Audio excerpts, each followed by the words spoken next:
အားလုံးပဲမင်္ဂလာပါခင်ဗျာ6 million YouTube channel လေးကနေအားလုံးကြိုဆိုလိုက်ပါတယ်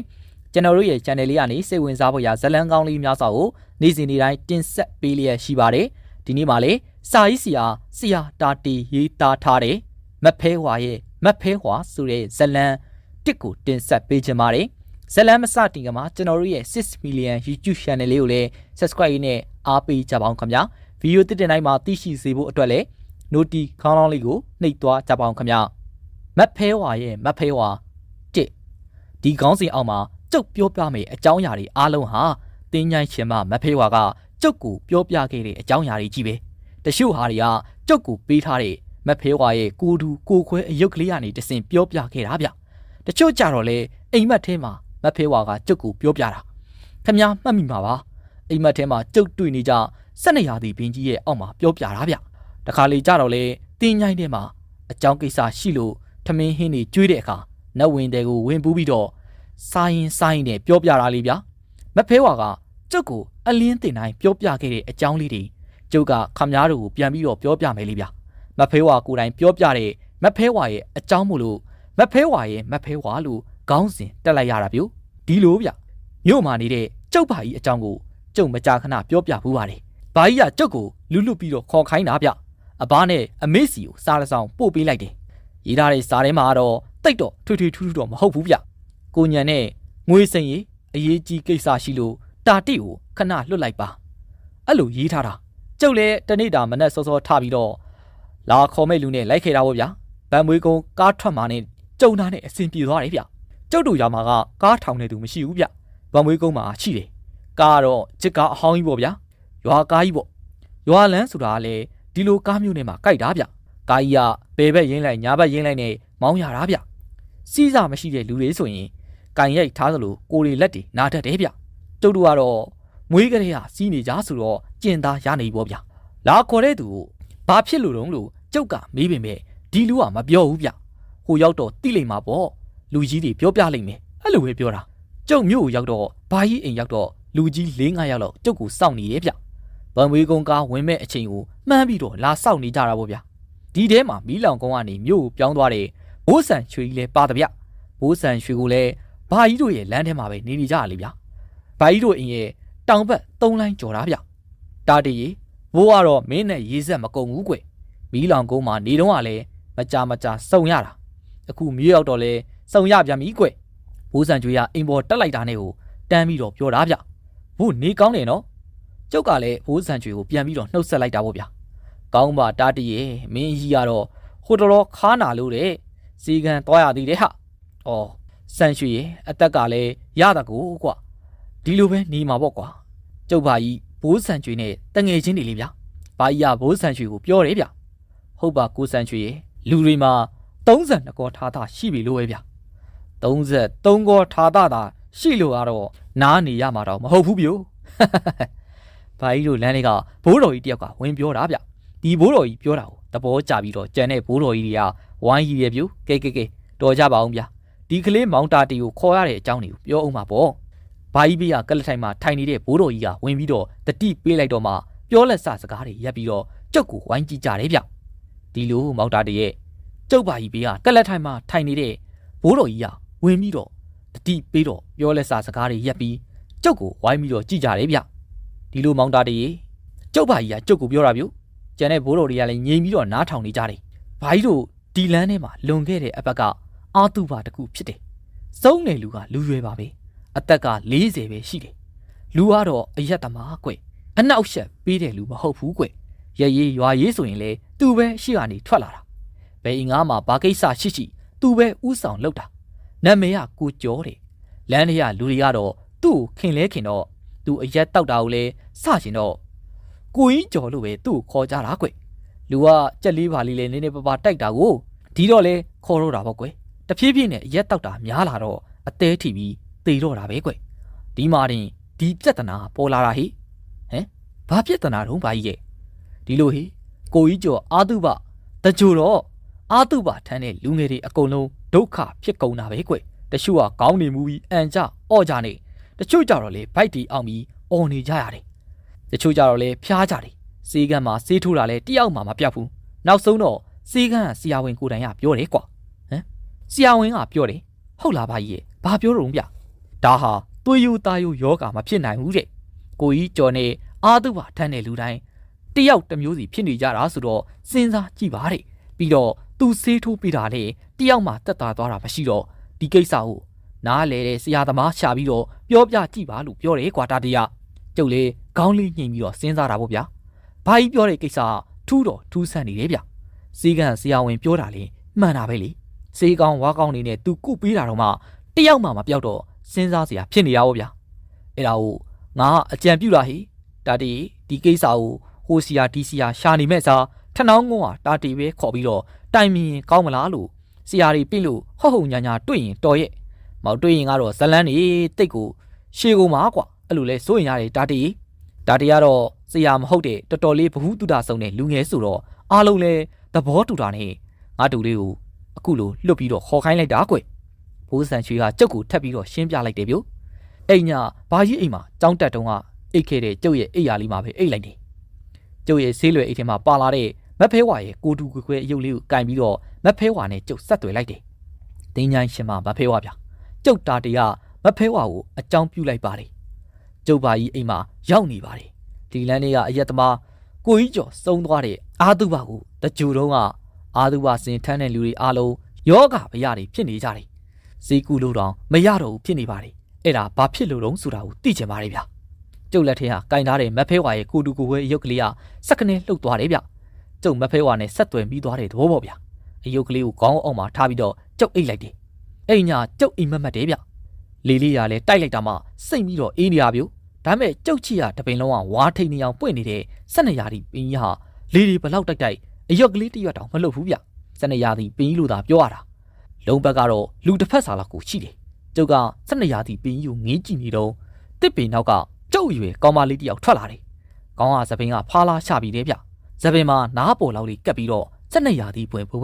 ပန်ထားသေးတယ်ဗျရင်ဖုံးအင်ကြီးအနက်နဲ့တရက်ထေထမိန်အနက်ကလေးဗျကြဲရောင်လာရောင်မိန်မိန်အောက်မှာဆိုပြီးမဲ့လေသူ့ကိုကျုပ်ထင်းထင်းရှားရှားကိုမြင်နေရတာဗျမဖဲဝါဒီကောင်မလေးကမဖဲဝါဗျကျုပ်လန့်သွားမှာဆိုလို့ဒီကောင်မလေးပုံစံနဲ့သူ့အမြဲတမ်းဖန်ဆင်းနေကြဗျဒါမဲ့ခါတိုင်းနေမတူကဒီတစ်ခါအင်ကြီးအနက်ထမိန်အနက်ဝတ်ထားတာဗျတာတီနင်းသိချင်တဲ့ကိစ္စငါပြောမယ်ကျုပ်တော်တော်အံ့ဩသွားတယ်ဗျမဖဲဝါရဲ့အတန်ကတော်တော်မာနေတယ်ဗ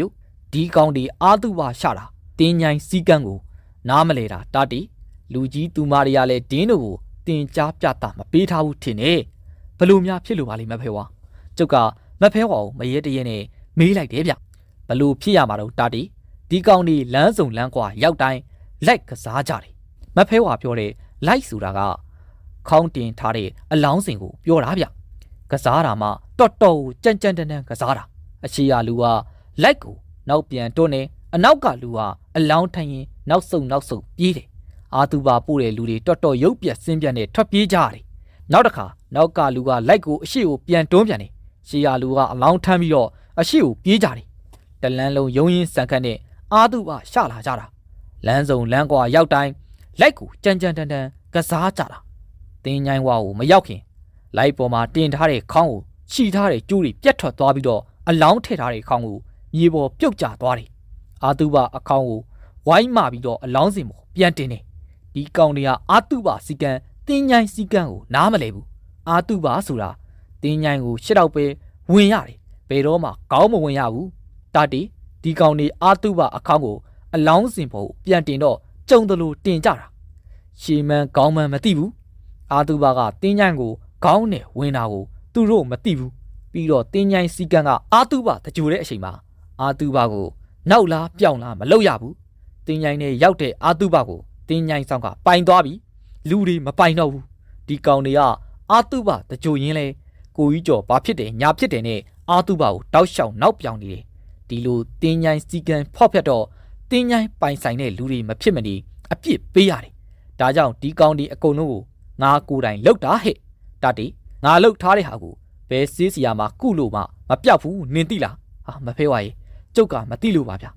ဒါဆိုရင်ဘလို့လုံးမမဖဲဝါကြည်နေမှာတော့နင်ဒီကောင်တွေကိုပြောလိုက်ငါကိုတောက်ရည်တစ်ခွက်နဲ့ပန်းအဝါတစ်ပွင့်တင်ပြီးတော့ဒီကောင်တွေကိုယ်တိုင်တောင်းမှန်မှာငါခွင့်လွတ်မယ်လို့တာတီတိပါပြီမဖဲဝါ ကျုပ်လူသားတွေအားလုံးလုတ်ပါမယ်မိုးလင်းတာနဲ့ကျုပ်ဘာကြီးကိုအကျိုးအကြောင်းပြောပြတယ်ဘာကြီးကမဖဲဝါပြောတာဟုတ်တာပဲတားတည်ဒီကောင်ဒီအလောင်းကစားတာကြမ်းလိုက်တာပါကွာ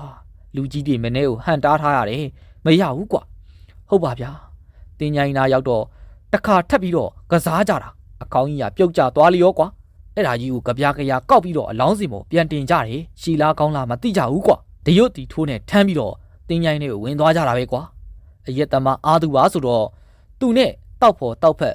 အရက်သမားတွေထမ်းကြတာပေါ့ကွာအကုန်လုံးမူးနေကြတာရှိမှာပေါ့ကွာအလောင်းကစားတာလည်းတော်ရုံမဟုတ်ဘူးအထိန်သိမ်းမရှိဘဲနဲ့ကစားနေကြတာကွာဘာကြီးလဲအားသူပါလိုက်ပို့တာဆိုတော့အားလုံးမြင်နေမဖဲဝါဒီကောင်တွေကိုကင်လဲဆိုတာလဲမဖဲဝါမပါဘူးကွာအမှန်တိုင်းပြောရရင်တော့ဒီလောက်ပဲကင်တာပဲကျေးဇူးတင်ရမယ်ဟေ့တကယ်ရဒီကောင်တွေကတေအောင်ကိုကင်ပြစ်ရမှာကွာတော်တော်ဆိုးတယ်ကောင်းဒီပါကွာအားသူပါပို့တဲ့လူတွေဆိုရင်လမ်းဘေးကိုစင်းပြေးကြရတယ်ဒီလောက်ရုပ်ပြက်စင်းပြက်ဖြစ်နေကြတာကွာကဲဒီလိုလို့ဘာကြီးအခုချက်ချင်းလူလွတ်ပြီးတော့စီစဉ်လိုက်မယ်မင်းဒီညလောက်ရမှာမလားလူဓာတွေဘာကြီးကိုပြောအမဲသားသုံးပိတာချက်နဲ့ထမင်းရစံတစ်ခွက်ရှက်ဒီလူတွေကဘယ်နှယောက်လဲအားလုံးရေတစ်ခွက်စီနဲ့ပန်းအဝါတစ်ပွင့်ယူပြီးတော့တင်းញိုင်းလေးကိုကိုတိုင်လာပြီးတော့တောင်းပန်ရမယ်စိတ်ချငါတူဘာကြီးအားလုံးစီစဉ်မယ်ဟုတ်တယ်ဗျာဘာကြီးအပြင်ထွက်သွားတယ်တိတ်မကြဘူးဘာကြီးပြင်ရောက်လာတယ်တာတီခဏဆောင်ဟိလာကြလိုက်မယ်ဟုတ်တယ်ဗျတိတ်မကြဘူးဗျမနေ့ကလာတဲ့ဘိုးတော်ကြီးနဲ့လူရွယ်တွေပါလာကြတယ်ဗျအားလုံးကျမ်းပြင်ပေါ်မှာဝိုင်းထိုင်ကြတယ်တချို့ကလည်းကိုကောင်းလေးကိုနှိမ်ထားကြတယ်ဗျတချို့ကလည်းကိုဘိုက်ကိုပြန်နှိမ်နေကြတယ်ပါဇက်ကလည်းတကျွတ်နဲ့စုတ်တက်နေကြတယ်ဗျကဲတာတီသူတို့ပြောပြလိုက်ကွာဘာကြီးကကျုပ်ကိုပြောလို့ကျုပ်ကမဖဲဝါပြောတာဒီအကျဉ်းချုံပြီးတော့ပြောပြလိုက်တယ်ဟုတ်မယ်ဗျအိမ်ကြီးကတင်းញိုင်းမှာကိုကြီးကြုံအလောင်းကိုမြုပ်တဲ့အချိန်ကျုံသားတွေတောက်ခုတ်တိုင်းတစ်ချက်ကြားလိုက်ရတယ်ဗျကျုပ်ကကျုပ်စိတ်ထဲထင်ပြီးတော့ဘသူမှမပြောခဲ့တာဗျ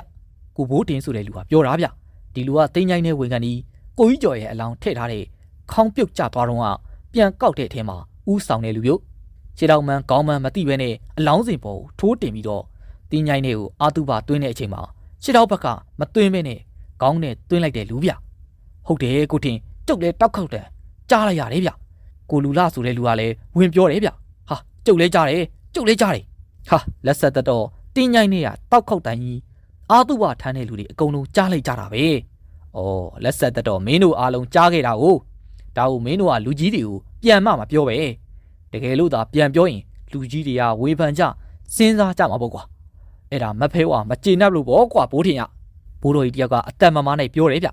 ျနောက်မှကျုပ်တီတာကအဲ့ဒီဘိုးတော်ကြီးကဘိုးထင်ရဲ့အဖေဆိုပဲ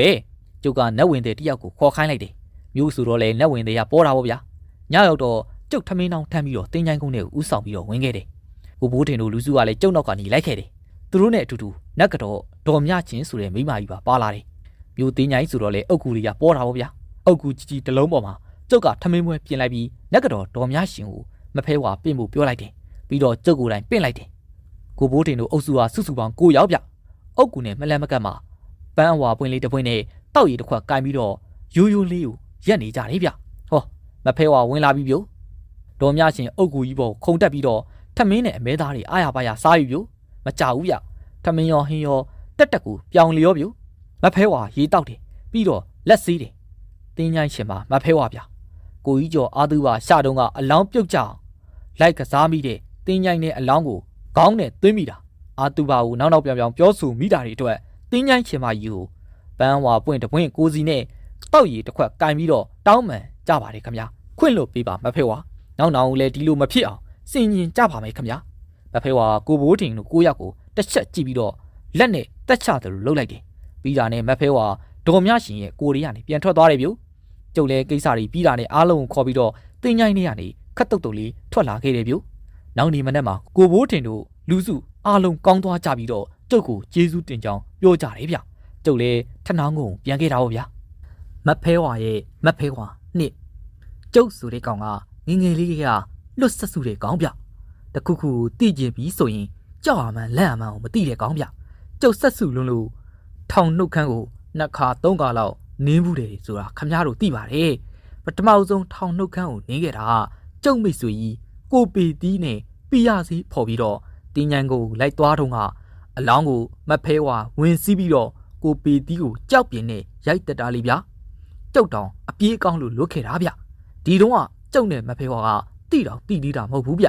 အမှန်တိုင်းပြောရရင်မဖဲဝါဆိုတာကျုပ်ကြားဘူးတာတော့မဟုတ်ဘူးဗ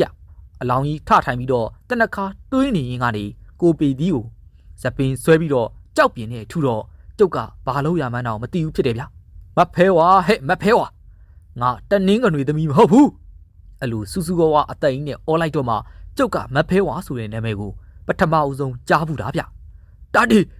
ီပြေးတော့အဲ့လိုကိုပေသီးကအော်ပြောတော့မှကျုပ်တတိဝင်သွားပြီးတော့ရွာရောက်အောင်တန်းပြီးတော့ပြေးခဲ့တာလေဗျဒီတုန်းကကိုပေသီးဘလို့တေးခဲ့သွားတယ်ဆိုတာကိုဘသူမှသိခဲ့တာမဟုတ်ဘူးဗျကျုပ်တယောက်ပဲသိခဲ့တာရဲတွေလာပြီးတော့စစ်စစ်ဆက်ယူတော့လဲဘာကိုမှရေးရကောက်ချက်ဆွဲလို့မရဘူးလေဗျအဲ့ဒီတုန်းကတခါကျုပ်ထောင်နှုတ်ခမ်းကိုနင်းခဲ့ဘူးလေဗျခမများစဉ်းစားကြည့်လေဗျဒီတုန်းကကျုပ်သာကိုပေသီးနဲ့အတူတူပါသွားတယ်ဆိုတာသာရဲတွေတီးသွားရင်ကိုပေသီးကိုကျုပ်တက်တာလို့တော့ယူဆစရာရှိတာပေါ့ဗျအဲ့လိုမယူဆလို့ကျုပ်ပြောတဲ့အဖြစ်မှန်တွေယုံနေပဲထားကျုပ်ကိုအလောင်းပြန်ဖော်မှုနဲ့ကျင်းသည်ဖမ်းပါလေဗျာနောက်တစ်ခါတော့ကျုံမိတ်ဆွေကြီးဘိန်းစားကြီးနဲ့လိုက်ပြီးတော့ကူဖောက်တာလေဗျာကြောက်စိန်လက်စွပ်ကြီးဗျရပြီးမှမဖဲဝါကိုကြောက်လို့ပြန်ပြီးတော့ပေးခဲ့ရလေဗျာ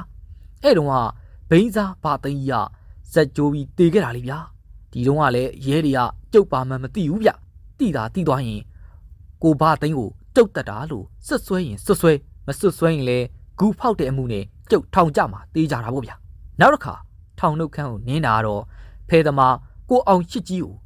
မဖဲဝါရိုက်တက်တာလေဗျာကိုအောင်ချစ်ကမဖဲဝါကိုအရက်မူပြီးဆဲတာဗျခမများမှတ်မိပါပါအဲ့လုံးကရဲတွေကကျုပ်ကိုခေါ်စစ်တယ်ကျုပ်ကအမှန်တိုင်းအစ်စ်ခံတယ်ကိုအောင်ချစ်ရဲ့ကြောကုန်းမှာမဖဲဝါရဲ့လက်ဝါးကြီးဟာရှိနေတော့ကျုပ်တက်တာမဟုတ်ဘူးဆိုတာထင်ရှားသွားလို့ကျုပ်ဘာမှမဖြစ်ခဲ့တာပေါ့ဗျာကျုပ်မျိုးရောက်တဲ့အခါတိုင်းကျုပ်ဘာကြီးအိမ်မှာပဲတဲတာဗျဘာကြီးဆိုတာကျုပ်အမေနဲ့အကိုအရင်လေဗျကျုပ်ကြောင်းတက်တုံးကနေခဲ့တယ်အိမ်ပေါ်ဗျကျုပ်ရောက်တာကိုတီးသွားနေကာယာတင်မြင့်ကလာခေါ်တယ်ဗျဈေးတရေဝတ္ထုတွေမှာကာယာတင်မြင့်လေဗျတခါလေပွဲယုံပိုင်ရှင်တတိကိုစံဖေးကလာခေါ်တယ်ဗျတခါလေကြောက်လေကျုပ်ကူညီခဲ့ဘူးတဲ့လူကြီးတွေကလာခေါ်လို့ခေါ်အတင်းတွေထမင်းကျွေးကြနဲ့ပြန်သာလာရတာဘာကြီးအိမ်မှာကျုပ်ထမင်းတက်နဲ့မှမစားခဲ့ရဘူးဗျရွာတစ်ခါပြန်ရင်ဝိုင်းပြီးတော့ပေးလိုက်ကြတဲ့လက်ဆောင်ပစ္စည်းဆိုတာလည်းမနှဲပါဘူးဗျတာတီဒီတခါတော့အရင်တစ်ခါလို့မလုံတော့နိုင်တော့ငါအိမ်မှာထမင်းမစားဘဲနဲ့ပြန်လို့ရတော့ငါနဲ့တွေ့ပြီးသားမက်မနဲ့မိုးလင်းုံရှိသေးတယ်ဗျအိမ်ဝမှာဓာကြီးထောင်ပြီးတော့ကျုပ်ကိုကျိန်းပေါင်းနေတာကပွဲယုံပိုင်ရှင်တထေးကိုစံဖေးလေဗျဘိုးတူကိုပြောပါအောင်ဗျမျိုးရောက်ရင်ကျုပ်အိမ်မှာထမင်းမစားဘဲနဲ့မပြန်ရဘူးလို့ဆိုထားရင်လေပြီးခဲ့တဲ့တစ်ခေါက်ကအตาပြန်ပြေးရောဗျဘိုးရဲ့ဒီတစ်ခေါက်တော့စားပြင်းအောင်စားပါတာတီရဲ့မင်းအကြီးမေကအ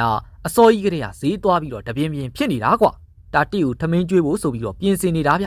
တာတီကြိုက်တဲ့ဝက်သားကို2မျိုး3မျိုးလောက်ချက်တာဆိုပဲဝက်ဥချောင်းလေးကြိုးမာထားတယ်ဗျလေးလေးရဗျအကြီးကိုအားနာပါတယ်ဗျကျုပ်လာပြီးတော့စားပါမယ်ဟင်းတမယ်ကောင်းဆိုရင်ရောရပါပြီဗျကျုပ်ကလေးလေးစံဖေကိုပြောတာဗျဒီနေရာမှာကျုပ်ခမရကိုပြောရအောင်ပဲဗျလေးလေးစံဖေဆိုတာကကျုပ်တို့ထထောင်းကုန်းကမဟုတ်ဘူးဗျဗန်ပွေးကုန်းသားဗျအစကဘာမှရှိတာမဟုတ်ဘူးဆရာအိုရောက်လာပြီးတော့မှဆရာအိုဖော်ပေးတယ်ပြရစီအောင်ပြီးတော့နောက်နေမှာပဲနေချင်းညာချင်းကြီးပွားလာပြီးအခုလိုမျိုးတက်ပွဲယုံဖွင့်နိုင်တာဗျမနစ်ကတင်နှစ်ထပ်တိုက်ကြီးကိုစောက်လို့ပြီးသွားတာဗျဘဲဒီနန်းနေပြီးလို့လောင်ထားလိုက်တာများကိုတော်ကြီးကပြေလို့ဗျကျုပ်ထမင်းသွားစားတော့ဟင်းတွေမျိုးစုံပဲဗျကျုပ်ဖြင့်စားတာစားရတယ်အားတောင်နာတယ်ဗျလေးလေးစံဖေနဲ့အကြီးလေးကကျုပ်ကိုတိတ်ကိုကျေးဇူးတင်နေကြတာဗျဘာဖြစ်လို့လဲဆိုတော့သူတို့ကိုပြရစီလုတ်ပေးသွားတဲ့ဆရာအိုကကျုံနဲ့အကြောင်းပြပြီးတော့မှသူတို့တိကြတာလေဗျာပြီးတော့ပြရစီဖော်တဲ့ညာကဆရာအိုနဲ့အတူတူကျုပ်ပါတယ်လေဗျာအဲ့လိုပဲထောင်နှုတ်ခမ်းနင်းပြီးတော့လှုပ်ခဲ့ရတာဗျဒါမဲ့လေဒီတစ်ခေါက်လှုပ်တာလုံးဝကိုအောင်မြင်သွားတယ်ဗျပြီးလည်းရှိတယ်ပြဿနာလည်းမရှိဘဲနဲ့ပြီးသွားတယ်တိတဲ့လူတော်မရှိဘူးဗျလေးလေးစံဖေတို့အိမ်မှာထမင်းစားပြီးတော့ဘာကြီးအိမ်ကိုပြန်ရောက်တော့ကျုံမှာတွေးစရာတွေပေါ်လာရောဗျကိုပေတီးနဲ့ကျုံနဲ့ပြရစီဖော်တော့ကမအောင်မြင်ဘဲနဲ့ကိုပေတီးကတေကြံရစ်ခဲ့တာလीဗျာဆရာအိုနဲ့ပြရစီဖော်တော့လုံးဝကိုအောင်မြင်တယ်မဖဲဝါကိုပေတီးကိုရိုက်တက်ပြီးဆရာအိုကြတော့ဘာမှမလုပ်ဘူးဗျပြီးတော့ဆရာအိုရဲ့ပြရစီကလည်းစွန့်လိုက်တာမှကျုံမျက်စိအောက်မှာတင်လေးလေးစံဖေတို့လူရှမ်းသားတွေဖြစ်ကုန်ကြတယ်ဗျဆရာအိုကစပြီးစီရင်ကလေးကအင်္ဂါသားကိုစံဖေအတွက်ဆိုပြီးတော့စီရင်တာဗျကျုပ်အကြောင်းလဲခမသိရသားဗျတာတီးဆိုတဲ့ကောင်ကတခုခုတိကျင်ပြီးပြီဆိုရင်အဲ့လိုပြောတဲ့ကောင်မဟုတ်ဘူးဗျအဲ့ညမှာပဲဘာကြီးအိမ်မှာမဖဲဝါရဲ့ကိုဝါအယုတ်ကလေးမဖဲဝါကိုပြင်ပြီးတော့ကျုံမေးတယ်မဖဲဝါအိမ်မက်ထဲမှာကျုပ်ကိုပြောပြတယ်ဗျခါတိုင်းလိုပဲ ဆက်နေရသည်ပြင်အဝါကြီးအောက်မှာမဖဲဝါရက်နေတယ်သူ့ရဲ့နားအပေါ်လေးတွေမှာပန်းအဝါလေးတစ်ပွင့်ကိုပန်ထားလို့ဗျတာတီနင်းဘာကိုတိကျင်တာတော့ကျုပ်တခုမရှင်းလို့မဖဲဝါအဲ့ဒါမဖဲဝါနဲ့ဆိုင်တဲ့ကိစ္စဘူးလို့ပါဘာများတော့တာတီကျုပ်နဲ့ကိုပီသီးနဲ့တင်းချိုင်းကုန်းထဲမှာပီရစီဖော်တော့ကမဖဲဝါတန်နင်းကတွေသမီးရဲ့အလောင်းကိုစီးပြီးတော့ကိုပီသီးကိုတက်ပစ်တယ်ဆရာအိုနဲ့ကျုပ်နဲ့ဗန်မွေးကုန်းတင်းချိုင်းမှာပီရစီဖော်တော့မဖဲဝါဆရာအိုအကူညီပေးလို့ဒီပီရစီကအောင်သွားတယ်ဒီကိစ္စနှစ်ခုမှာဘလို့ကွာခြားမှုတွေရှိနေတော့မဖဲဝါဆရာတယောက်ကိုရိုက်တက်ပြီးဆရာတယောက်ကိုကြားတော့ကူညီပေးတာကျုပ်သိချင်လို့ဗျဒါတေနင်ကဒါကိုသိချင်တာလားငါပြောပြမယ်တင်းညိုက်မှာစီးကန်းနေရှိတယ်ဒါကိုလိုက်နာရတယ်ဆရာဆိုပြီးတင်းညိုက်မှာဆေးစီရင်တယ်တင်းညိုက်စီကန်းနားမလဲစီရင်ပုံလဲမကန်တင်းညိုက်စောက်ရင်လဲပမာမခန့်လုတ်တယ်ဆိုရင်ငါအနေနဲ့ဒီဆရာကိုစီရင်ခွင့်ရှိတယ်ဒါတေပေတီးရသူ့ကိုယ်သူဆရာဆိုပြီးတော့ဘာမှတိတဲ့ကောင်မဟုတ်ဘူးဟဲ့တင်းညိုက်စောက်ကိုအကြောင်းကြားရမှန်းမသိခွင့်တောင်းရမှန်းမသိသူလှုပ်ရှင်တာကိုဝင်လှုပ်တာပြီးတော့တင်းညိုက်မှာတကြိုထားတဲ့အလောင်းတွေဟာတင်းညိုက်စောက်နဲ့လုံးဝပတ်သက်တယ်တင်းညိုက်စောက်ကိုခွင့်မတောင်းဘဲနဲ့လှုပ်လို့မရဘူးအဲ့ဒါတေသူရဲ့အလောင်းကိုမန်လားထန့်လားမလှုပ်ရဘူးကျင်းလားမောင်းလားမလှုပ်ရဘူးပေတီးရအလောင်းကိုကျင်းမောင်းယုံနေမကဘူးဆဲဟဲ့ဆိုဟဲ့လှုပ်တော့ငါရိုက်တက်ပစ်လိုက်တာဗောတာတီရဲ့ဆရာအိုကြတော့ရောမဖဲဝါနင်ပါလာတာပဲနင်တိမှာဗောငါ့ကိုမပြောနှစ်ဖီအုံးတပွဲနဲ့ကတော့ပွဲပေးတယ်စားပွဲတောက်ပွဲပေးတယ်ပြီးတော့တစ္ဆာဆိုတယ်သူဖော်မဲ့ပီယာစည်းဟာအင်္ဂါသားကိုစံဖီအတွက်စီးပွားလက်လာပါအလုံးငါဖော်ဆက်ခြင်းဖြစ်တယ်သူတစ်ပါးတာမယာမိမ့်မကိစ္စအတွက်ရည်ရွယ်ဖော်ဆက်တာမဟုတ်ဘူးတကယ်လို့တစ္ဆာပြက်ယွန်းပြီးတော့မိမ့်မကိစ္စမှာသုံးခဲ့မယ်ဆိုရင်ကိုစံဖီရထားတဲ့စီးပွားဥစ္စာပျက်စီးယုံတယ်မကလူကိုပါစစ်စစ်ညံ့ညံ့ကြေပါစီကျေနပ်ပါတယ်ဒီအစီရင်လှုပ်ဖို့တင်းញိုင်းရှင်မမဖဲဝါခွင့်ပြုပါပြီးရင်ဒီအစီရင်မပြီးမချင်းစောက်ချောက်ပေးပါဘလို့အဟန့်တားမျိုးပေါ်လာပါစီကာကွယ်ပေးပါလို့ပြောဆိုပြီးမှအလောင်းကိုနင်တူးရတယ်မလားခေါင်းကစတူးခိုင်းသလားခြေထောက်ကစတူးခိုင်းသလားတာတေနေပါဦးဗျဆရာဦးကကျုပ်ကိုခြေထောက်ကနေစပြီးတော့စတူးခိုင်းတာဗျအေးအဲ့ဒါဆရာဦးရဲ့တက်ကြွမှုပဲအလောင်းဆိုတာတင်းញိုင်းကိုရှည်နဲ့ဝင်ရတယ်ပြန်တူးရင်လဲခြေထောက်ကနေစပြီးတော့တူးရတယ်ပေတီးဓာတွေကိုတိခဲ့လားဟာမသိဘူးဗျကိုပေတီးကတူးကျင်တယ်လို့တူးထက်လိုက်တာဆရာဦးကအစီရင်မှာတုံးမဲ့ကြောက်ပြင်းတနခါရှင်းမဲ့တဇူးဝါချမ်းကအစငါပွဲမှာတင်ပြီးတော့ငါ့ကိုအပ်တာနင်တွေ့တယ်မလားဟာဟုတ်တယ်ဗျာဟုတ်တယ်အေးအဲ့ဒါပဲတာတီအစီရင်တစ်ခုကိုလှုပ်တယ်ဆိုတာတကယ်တက်ကြွတဲ့ဆရာမဖြစ်တာကြားဘူးယုံလောက်နဲ့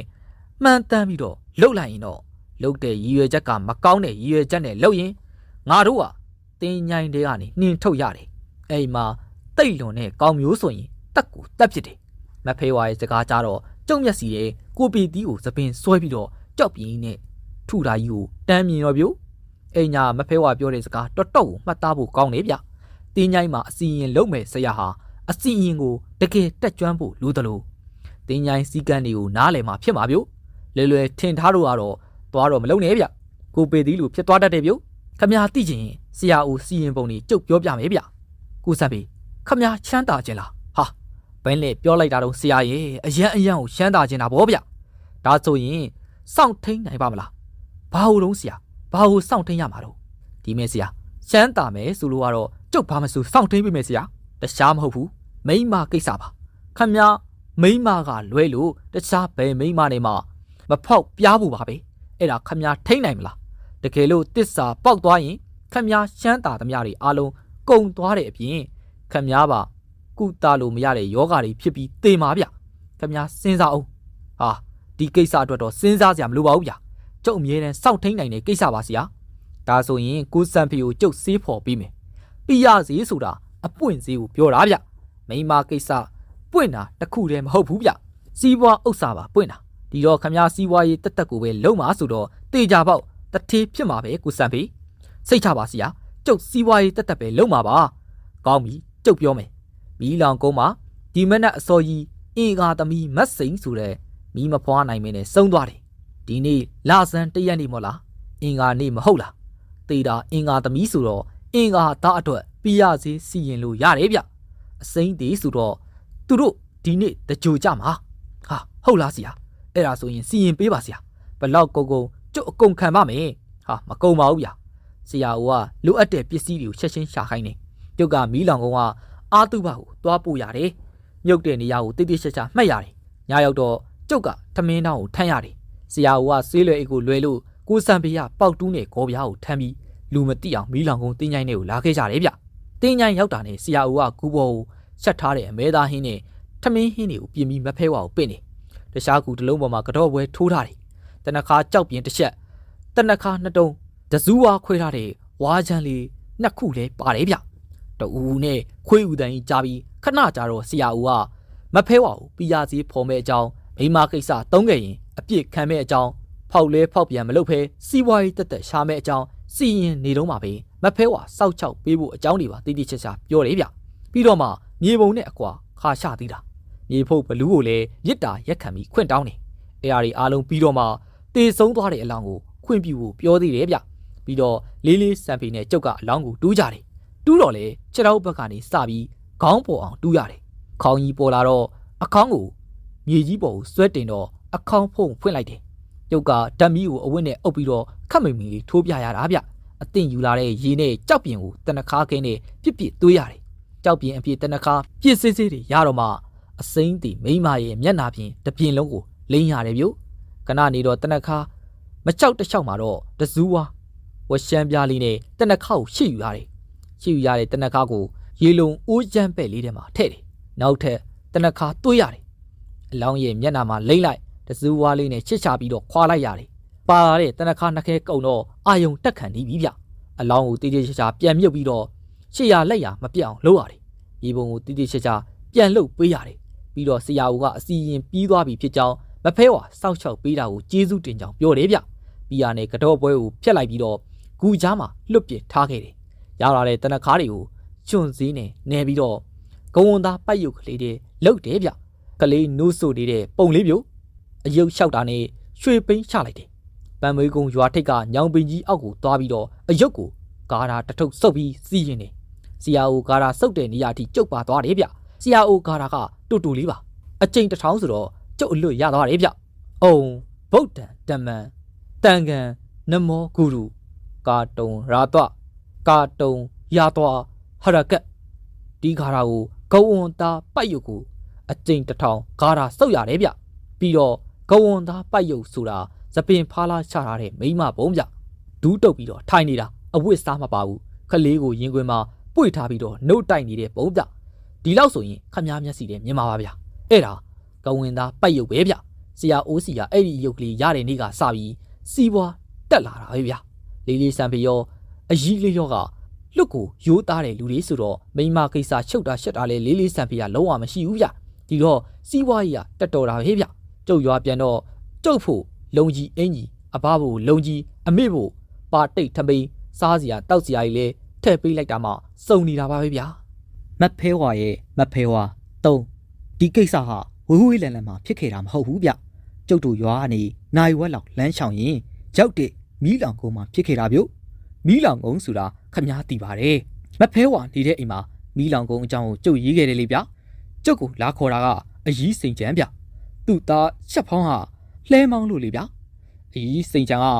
မုတ်ဆိုးမှပူပူနွေးနွေးဗျအကြီးယောက်ျားဘိုးညွန့်ဆုံးသွားတာရက်လေရှိသေးတယ်ဗျကျုပ်လည်းတတင်းနေကြားတင်တဲ့လောက်တော့ကြားပြီးပြီပေါ့ဗျဘလို့များဖြစ်တာတော့အကြီးရကျုပ်ကအကြီးစိန်ချမ်းကိုမေးကြည့်တာဗျငါတော့မပြောချင်ပါဘူးတာတီရဲ့တအိမ်လုံးကိုအုံးဆန်နေတော့တာပဲဟဲ့အိမ်ပေါ်တက်မှာထက်ခိုးပွားနေခုံချလို့ချအိမ်ရပစ္စည်းတွေကိုလည်းလွတ်ပြစ်လို့လွတ်ပြစ်ထောင်ထားတဲ့ဖြာလေးတွေလှဲပစ်တာတော့တပုံးပုံးနဲ့ကိုတာတီရဲ့ဟာအလောက်တောင်စိုးနေတာလားအကြီးရဲ့ဘာညုံမှာတခုခုများဆွဲလန်းသွားပြီးမကျွတ်မလွတ်တာများရှိလားအကြီးရတာတီရဲ့နင့်ဘာညုံအကြောင်းလဲနင်းလဲသိရသားဟဲ့တေကန်ဤအထိအမတ်မလွတ်ဖဲနဲ့တရားမှတ်ရင်းနဲ့အသက်ကုန်သွားတာဒါဆိုရင်ထူးဆန်းတာပဲအကြီးရဲ့အေးအဲ့ဒါကြောင့်အကြီးနင်းစီကိုပြေးလာခဲ့တာပေါ့ဟဲ့ခုတော့ရွာတွေကလူတွေကငါတို့အိမ်ကြီးကိုဝိုင်းရှည်လာပြီးတော့အုံပြီးကြည့်နေကြပြီတချို့ကလည်းငါယောက်ျားတရားထိုင်တာလွဲချော်သွားလို့သူရောင်ကြီးဖြစ်သွားတာလို့လည်းပြောကြပါဟဲ့ဟာဒါတော့မဖြစ်နိုင်ဘူးအကြီးရဲ့ဘိုးညွန့်လိုလူကဒီလိုဘဝမျိုးမရောက်နိုင်ဘူးဗျ ကျုပ်နဲ့အကြီးစိန်ချန်တို့ထိုင်ပြောနေကြတာကိုအကြီးရဲ့သားရှက်ပေါင်းကလှမ်းကြည့်နေတယ်ဗျဒီကောင်ကြည့်ရတာလန့်နေတယ်ဗျလန့်တာလဲလန့်မှာပေါ့လေသူတို့အိမ်ကြီးမှာပြောင်းဆန်နေတာလူတွေတောင်မှစင်ပြေးကြရပြီဆိုတော့လန့်ပြီပေါ့ဗျာကဲတာတီဘာပဲဖြစ်ဖြစ်အကြီးနဲ့တခါတည်းလိုက်ခဲ့ပါ යි အကြီးကိုယ်တိုင်လဲတော်တော်စိတ်ညစ်ပြီးကြောက်နေပြီတာတီရဲ့စိတ်ချပါကြီးကျုပ်လိုက်ခဲ့မယ်ကျုပ်ကဆေးလွယ်အိတ်တိုင်းပြီးတော့ဝါဖက်ခမောက်ကလေးကိုကောက်ဆောင်းလိုက်တယ်အဘနဲ့အမေကတော့ကျုပ်နဲ့ပတ်သက်ရင်ဒါမျိုးတွေရိုးနေတော့ဘာမှမပြောတော့ဘူးပေါ့ဗျာကျုပ်သွားဖို့ပြင်းနေတော့အမေနဲ့အဘကအကြီးစိန်ချန်နဲ့စကားပြောနေကြတာပေါ့ဗျာမီလန်ကုန်းကိုရောက်တော့ညနေတောင်စောင်းနေပြီဗျမီလန်ကုန်းကကျုပ်တငယ်ချင်းတွေကိုခေါ်ပြီးတော့ကြက်တကောင်ရှက်ခိုင်းလိုက်တယ်ပြီးတော့စံတစ်ခွက်လဲထမင်းရှက်ခိုင်းလိုက်တယ်အကြီးစိန်ချန်ကလင်းသေးတာရက်လေပဲရှိသေးတာမလို့အပူတော်မှငိမ့်သေးတာမဟုတ်တော့သူတို့ကိုကျုပ်ဘာမှမလုပ်ခိုင်းဘူးဗျာထမင်းဟင်းချက်တော့ထမင်းတောင်းလေးကိုအသင့်ပြင်းလိုက်တယ်ည7 နာရီထူတာနဲ့ကျုပ်နဲ့ကျုပ်တငယ်ချင်းတွေနက်ကတော့ဒေါ်တုတ်ကိုခေါ်ပြီးတော့မီးလောင်ကုန်းတင်းချိုင်းကိုထွက်ချလာခဲ့တာပေါ့ဗျာမီးလောင်ကုန်းတင်းချိုင်းတင်မှာမက်ဖဲဝါနေတဲ့အိမ်ကိုကျုပ်တွေ့ခဲ့တယ်လေဗျာမီးလောင်ကုန်းကိုကျုပ်လိုက်ပါပြီဆိုကြတဲ့ကဒေါ်တုတ်ကတီးပြီးသားဗျအစင်သင့်ကိုပြင်ထားပြီးတော့စောင့်နေတာပြုအကြီးဆုံးအုတ်ကူကြီးကိုရွေးပြီးတော့မက်ဖဲဝါအတွက်ထမင်းပွဲပြင်လိုက်တယ်ထုံစံတိုင်းငပြောဘက်ခင်းလို့ပေါ့ဗျာဒေါ်တုတ်ကြီးကလည်းအစင်သင့်ကိုပြင်ထားပြီးပြီဗျကျုပ်ကမက်ဖဲဝါကိုပင့်လိုက်တယ်ဆရာကြီးတွေကတော့မက်ဖဲဝါကိုခေါ်ကြတာပေါ့ဗျာကျုပ်ကတော့ဆရာမမဟုတ်တာမက်ဖဲဝါကိုမိတ်ဆွေတယောက်လိုပင့်ဖိတ်ရတာပေါ့ဟောဒေါ်တုတ်ကြီးအုတ်ကူကြီးပေါ်ခုံတက်သွားပြီဗျစားပြီဗျမက်ဖဲဝါရောက်လာပြီပေါ့ဗျာစားတော့ပြီးကန်ဒီမှာကျုပ်ကအကြီးစိန်ချန်အိမ်မှာအဖြစ်ပြက်တီကိုမက်ဖဲဝါသိအောင်ပြောပြလိုက်တယ်မက်ဖဲဝါကျုပ်ပြောပြတာကိုနားထောင်ပြီးတော့ဒါတေးတင်းញိုင်းကုန်တိုင်းမှာငါနေနိုင်တာမဟုတ်ဘူးငါခိုင်းတဲ့အကောင်ကြီးကောင်မတွေစောက်ရှောက်နေကြတာနင်တို့တီးထားဖို့ကတင်းញိုင်းတိုင်းမှာတင်းញိုင်းဆောင်ရှိတယ်အာတုဘကိစ္စဖြစ်လာရင်တင်းញိုင်းဆောင်ကိုလေးစားမှုရှိရမယ်စိန်ချင်းယောက်ျားကိုညွန့်ဟာသူတော်ကောင်းကြီးဟဲ့တေးရင်အပေကြမဲ့လူမျိုးမဟုတ်ဘူးတခြားဘဝကိုတခါတည်းကူးသွားပြီးသားဒါပေမဲ့ထုံးစံအတိုင်းလှုပ်ကြတဲ့အခါတေးတဲ့လူကိုအာတုဘရှာတဲ့နေ့မှာတစ်ခတ်ကလေးတစ်ခတ်ရှိုးပြီးတော့မြေပုံလေးကိုပုတ်လို့တရားနာခေါ်ကြတယ်အဲ့လိုလှုပ်တဲ့အခါမှာလေးလေးစားစားလှုပ်ရမှမတိကြဘူးဟဲ့တာတရဲ့တကယ်လှုပ်ရမှာကလူကြီးတယောက်ကလေးလေးစားစားလှုပ်ရမှာတင်းញိုင်းစောင့်ကြီးခမတေးသူကိုရက်လေစွန်းတွတ်တဲ့အခါတရားနာဖို့ခေါ်ခွင့်ပြုပါအဲ့လိုအကြောင်းလေးပြုပြီးတော့မှခေါ်လို့ရတာဟဲ့အခုစိန်ချန်ကခပ်ပေါ်ပေါ်လှုပ်တာသူသားလူမဲမဲကောင်လေးကိုဟဲ့ချက်ဖောင်းနင့်ဖောင်းတရားနာခေါ်ခဲ့အဲ့လိုပြောတော့ဟိုကလေးကပီပီရောလှုပ်လာတာပေါ့တာတရဲ့တစ်ခတ်လေးတောင်မရှိုးခဲ့ဘူးမြေပုံပေါ်ကမြေဆိုင်ကလေးတစ်ခုကိုကောက်သွားတယ်အဘကြီးတရားနာဖို့လိုက်ခဲ့ပြုတ်အဲ့လိုပြောပြီးခေါ်တာဒီတော့တင်းញိုင်းဆောင်ကဘာတာဝန်မှမယူတော့ဘူးပေါ့ဟဲ့တင်းញိုင်းဆောင်ကိုအကြောင်းကြမှာတင်းញိုင်းဆောင်ကတာဝန်ယူတာတက်ဆိုင်သူရှိမရှိကြည့်တယ်ရှိရင်တရားနာဖို့ပြောပြီးတော့ထက်ပြေးလိုက်ရတယ်တက်ဆိုင်သူကဘဝကူးသွားပြီဆိုရင်လည်းမဆိုင်နဲ့နာနာဘဝတွေကပ်ပြီးလိုက်မသွားနိုင်အောင်တင်းញိုင်းဆောင်ကတာဝန်ယူတယ်အခုတော့ဟိုကလေးကတင်းញိုင်းဆောင်ကိုအကြောင်းမကြတော့တင်းញိုင်းလေးကတရဲနှကောင်လိုက်သွားတာကိုတင်းញိုင်းဆောင်ကလည်းမသိဘူးပြီးတော့ဖြစ်ပုံကစွန်းတွတ်ပြီးလို့တရားနာပြီးရင်တစ်ခတ်ကလေးကိုအင်းအပြင်းကိုလွတ်ပစ်ပြီးတေးသူကိုကျွတ်လို့ရသွားဖို့အမျှတန်းပေးဝေလိုက်ရမှာဒါပေမဲ့ဟိုကလေးကမြေဆိုင်ကယူသွားတော့9 ရက်အတွင်းမြေဆိုင်ကရ6သွေးပြီးအမုံနေဖြစ်သွားတော့ဘဲနဲ့လှုပ်ပြီးအင်းအပြင်းကိုလွတ်ပစ်မတော့ဟဲ့အဲ့ဒီတော့ကပ်ပါလာတဲ့ဒီတင်းញိုင်းတွေကတရဲနှကောင်ကထပ်ပြီးစားကျင်တောက်ကျင်တော့တောင်းညမ်းတော့တာပေါ့ဒါဆိုရင်ကျုပ်ကဘယ်လိုလုပ်အောင်မလုပ်မဖဲဝါနင်းဒီကနေပြန်သွားရင်သူတို့ကျေနပ်အောင်အစားတောက်လေးကျွေးလိုက်ပြီးရင်ငါရဲ့ကိုဘွားအယုတ်လေးထုတ်ပြပြီးတင်းញိုင်းကိုအခုချက်ချင်းပြန်လာရမယ်လို့အမိန့်ပြန်လိုက်ငါကိုဘွားအယုတ်လေးပြပြီးပြန်တဲ့အမိန့်ဟာငါအမိန့်ပဲတတိဒီနှကောင်တင်းញိုင်းနဲ့ကိုချက်ချင်းပြန်ရောက်လာလိမ့်မယ်မဖဲဝါပြောပြရနဲ့ပြန်ထွက်သွားရောပြုကျုပ်တို့လည်းအိမ်ပြန်ရောက်တာနဲ့ကြက်တကောင်ထက်ချက်ပြီးတော့အကြီးစိန်ချန်တို့ဝိုင်းထဲမှာမပြောဘတ်နဲ့တရဲနှကောင်ကိုထမင်းကျွေးလိုက်တယ်ဗျပြီးရနဲ့ကျုပ်ကဆေးလွယ်အိတ်ထဲမှာအသင့်ပါလာတဲ့မဖဲဝါရဲ့ကိုဘွားအယုတ်ကလေးကိုထုတ်ယူပြီးတော့မဖဲဝါကိုပင့်လိုက်တယ်ကျုပ်လက်ထက်ကမဖဲဝါရုပ်ကလေးစက်ကနေတုံသွားတဲ့အချိန်ကျုပ်ကမဖဲဝါမှားတဲ့အတိုင်းအမိန့်ပြန်လိုက်တယ်မီးလောင်ကုန်းတင်းញိုင်းထဲမှာနေတဲ့တင်းတို့နှစ်ယောက်မဖဲဝါရဲ့အမိန့်ကိုနာခံကြတင်းတို့နှစ်ယောက်အင်ဂျင်ကကျွေးတာမွေးတာကိုကောင်းမွန်စွာစားတောက်ပြီးရင်တင်းတို့နေထိုင်တဲ့မီးလောင်ကုန်းတင်းញိုင်းကိုချက်ချင်းပြန်လာခဲ့ရဲ့လို့တင်းញိုင်းချင်းမှမဖဲဝါရဲ့အမိန့်ကျုပ်လည်းအိမ်ညာမီးလောင်ကုန်းမှာပဲအိတ်လိုက်ရတယ်ရွာတွေကကျုပ်တငယ်ချင်းတွေနဲ့အတူတူအကြီးစိန်ချန်ရဲ့အင်ကြီးမှာအိတ်ခဲ့တာဗျတညလုံးချူးချူးချက်ချက်တောင်မှမကြားရတော့ပါဘူးဗျာမဖဲဝါရဲ့မဖဲဝါလေးရာသီဥတုကတော့အေးတော့အေးနေပြီဗျို့ဒါမဲ့တိတ်တိတ်သေးသေးကြီးတော့မအေးသေးဘူးဗျနတော်စန်းစာဆိုတော့မြောက်လေကတော့တတုံလို့ပေါ့ဗျ ကျုပ်ကမနက်စောစောအိယာကနေနိုးနိုးချင်းပဲထမင်းချမ်းလေးကိုအရင်စားလိုက်တယ်ဗျမနေ့ကကြံတဲ့အမေးလက်ရဝတ်သားဟင်းနဲ့တရက်ချင်းတုတ်ကလေးကလွတ်ကောင်းတာဗျထမင်းချမ်းစားပြီးရနဲ့အဘမြို့ကဝဲလာတဲ့စော်ပွားနှကမ်းမွေးလက်ဖက်ချောင်းနှက်ထားတဲ့ရည်နွေးချမ်းလေးတောက်ပြီးတော့ငကားစေးဘောလိတ်ကလေးကိုဖွာရင်းနဲ့အညာသားစီးစိမ်လေးကိုခံနေရပေါ့ဗျာတာတေဟဲ့ဘယ်သူတော့ဝိုင်းဝါကနေခေါ်နေတာမသိဘူးအမေရနေရလေထထက်လေကြည့်ပါအောင်ဟေးတာတေရဲ့အမေပြောရတယ်ကျုပ်ထကြည့်လိုက်တယ်ဗျမီးလောင်ကောင်ကမြို့သားပဲဗျဒီကောင်ကကျုပ်နဲ့ခင်ပြီးမဲ့အိမ်တော့လာခဲ့တယ်ကောင်ဗျဟေ့မြို့သားလာလေကွာကျုပ်ကအိမ်ပေါ်ကအတန်ပေးလိုက်တော့ဒီကောင်ကဝိုင်းထဲဝင်လာတယ်ဗျမြို့သားအရက်ပူတယ်ဗျဒါမဲ့ရုပ်ကလေးရတော့အဖြောင့်သားဗျမြို့သားစောစောစီစီပါလားဘယ်သွားမလို့တော့ကျုပ်ကမိလိုက်တော့ဒီကောင်ကခေါင်းခါပြရင်ကျုပ်ထိုင်နေတဲ့ခုံတန်းရားလေးမှာဝင်ထိုင်လိုက်တယ်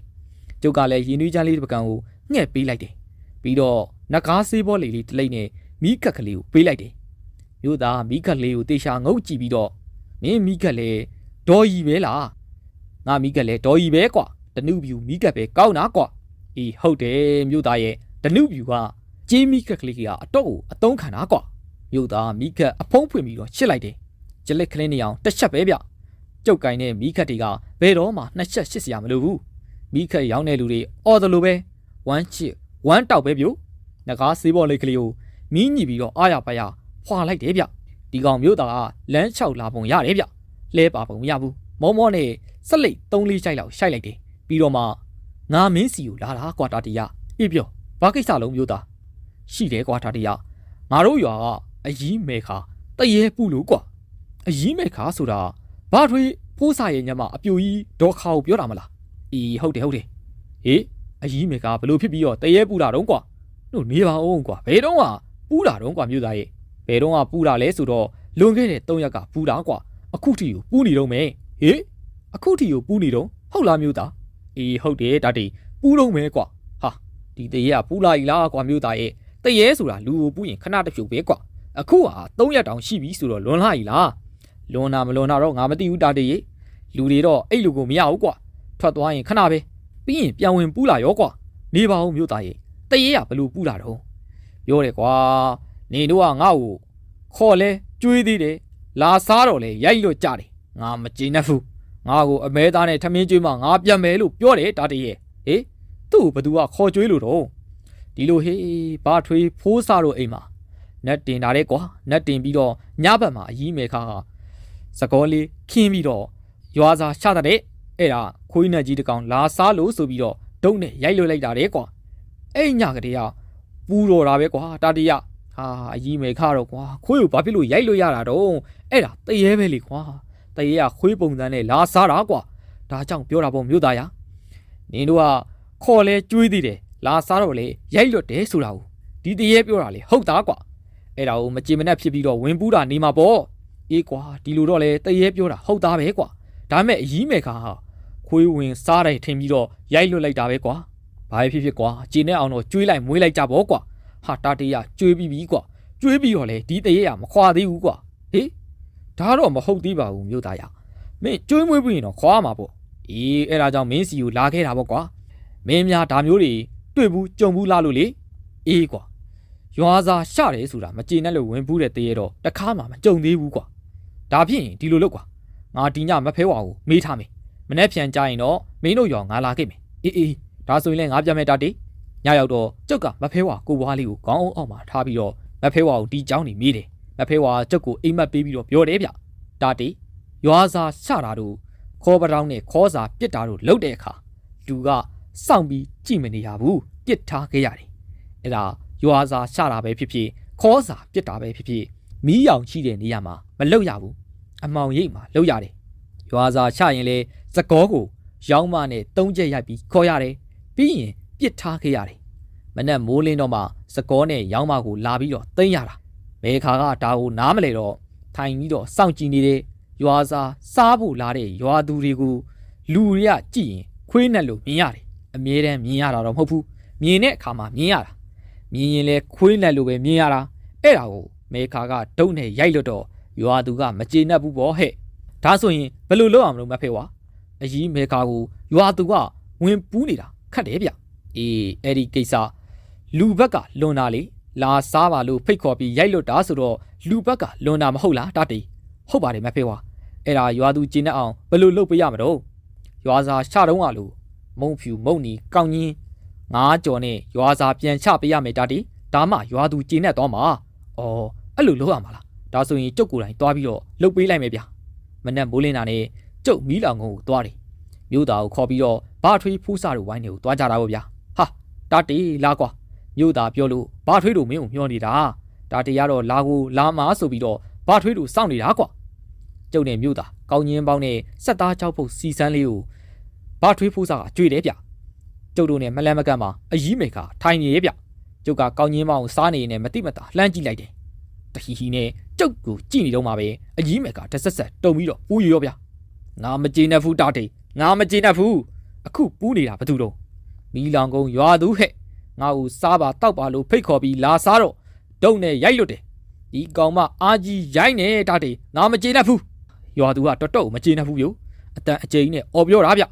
ျရွာသူကကျုပ်ကိုတော့တိတယ်ဟုတ်လားဗျဟဲ့တိတာပေါ့တာတီရဲ့နင်ကရှင်မမဖဲဝါကိုယ်တိုင်စောင့်ရှောက်နေတဲ့ကလေးပဲကျုပ်ကခေါင်းငိမ့်လိုက်ပြီးတော့ရွာသူခမကျုပ်တာတီပြောတာကိုနားထောင်ပါကျုပ်ဒီကိုလာတာခမတို့နဲ့ရှင်မဖဲဝါလွတ်လိုက်လို့လာခဲ့တာပါမဖဲဝါကရွာသူကျင်းနဲ့အောင်ရွာစာပြန်ချပေးရမယ်လို့ပြောလို့ကျုပ်လှုပ်ဖို့လာခဲ့တာပါဒီညကျုပ်ကိုယ်တိုင်ရွာစာလာချပေးပါမယ်ခမကျင်းနဲ့ပါအခုဝင်ပူးနေတဲ့အကြီးမေခရဲ့ကိုကနေခွာပြီးပါအကြီးမေခမသိလို့ပါဗျာနောက်ဒါမျိုးဒီရွာမှာဖြစ်ကိုမဖြစ်စေရပါဘူးကဲရွာသူကျင်းနဲ့ပါခမဒီညရွာစာချပေးပါမယ်အဲ့လိုကျုပ်ကတောင်းပန်လိုက်တော့အကြီးမေခဝင်ပူးနေတဲ့ရွာသူကောင်းငင်ပြီးတော့ပြောတယ်ဗျအေးကောင်းပြီတာတီကိုယ်တိုင်ပြောလို့ကျင်းနဲ့ပြီရှင်မကိုယ်တိုင်ညွန်ကြားတာဆိုတော့ငါပို့ပြီးတော့ကျင်းနဲ့တယ်ဒီရွာမှာနောက်တစ်ခါဒါမျိုးတွေဖြစ်လို့ကတော့အသေးတက်ပြစ်မယ်ဟေးတာတီရဲ့ကောင်းပါပြီဗျာမဖြစ်စေရပါဘူးရွာသူရဲ့ဟိုးကျုပ်ပြောလိုက်တာနဲ့တပြိုင်နက်တည်းအကြီးမေခဟွာကနေတစ်ချက်တန်းပြီးတော့ဟိုကြည့်ဒီနဲ့ကြည့်နေတယ်ဟဲ့မေခတတိယပလားဘာထွေဖူးစာကသူ့ညီမကိုလှမ်းခေါ်တယ်ဗျအကြီးမေခကကောင်းညင်ပြပြီးတော့ကျုပ်ကိုဝင်ပူးသွားပြန်ပြီတင်နေအေးဝင်လဲပူးသွားတယ်ထွက်လဲထွက်သွားပြီနောက်ထပ်ဝင်ပူးမှာတော့မဟုတ်တော့ဘူးဟောဒီမှာတာတီလိုက်လာလို့ရွာသူနဲ့ကြည်ကြည်လေးလေးပြောလိုက်တာမဖဲဝါခိုင်းတဲ့အတိုင်းတာတီလာလုတ်ပေးတာဟဲ့ကဲဘာထွေရွာစာပြန်ချဖို့မုတ်ပြန်ကြော်မှဖြစ်မယ်ဗျဟာမကြော်ရပါဘူးတာတီယာဟိုရက်ကကြော်ထားတဲ့မုတ်စီကြော်တွေရောမုတ်ဖြူတွေရောအလွတ်တွေရှိပါသေးတယ်စောစောကတင်အောင်တို့လာရောင်းလို့ငါးလေးတွေဝယ်ထားလိုက်တယ်တော်ပဲငါကြော်ပြီးတော့ကောင်းချင်းပေါင်းလေးပေါင်းလိုက်ရုံပဲကွာဘာထွေအားလုံးအစင်းနဲ့လုပ်ပေးမယ်ကျုပ်မြို့သားတို့အိမ်ကိုပြန်လာခဲ့တယ်တနေ့လုံးမြို့သားတို့အိမ်မှာနေခဲ့တယ်ဗျကျုပ်ရောက်နေမှန်းတီးတော့ရွာထဲကကျုပ်တငယ်ချင်းပန်းစုံတို့တန်းမောင်တို့တွေလာပြီးတော့စကားပြောကြတယ်ဗျမြို့သားတို့အမေကလည်းလာသမျှမီးလောင်ကုန်းကကာလာသားတွေလက်ဖက်တုပ်မြေပဲကြော်နဲ့ဧခံနေပြုတ်ရီနွေးချမ်းဆိုတာတအိုးပြီးတအိုးပဲဆက်လိတ်ဆိုတာလည်းတစ်ခါချရင်၄-၅လိတ်လောက်ပဲဗျဒီခါတော့ကျုပ်တို့လုပ်တဲ့အကျွတ်အလို့ပွဲအကြောင်းပြန်ပြီးတော့ပြောပြတာဟုတ်ဗျကျုပ်ကမီးလောင်ကုန်းတင်းချိုင်းထဲမှာမဖဲဝါရဲ့အိမ်ကိုရောက်သွားတဲ့အကြောင်းသူတို့ကိုပြောပြတယ်အဲ့လိုနဲ့ညရောက်တော့ကျုပ်နဲ့မြို့သာ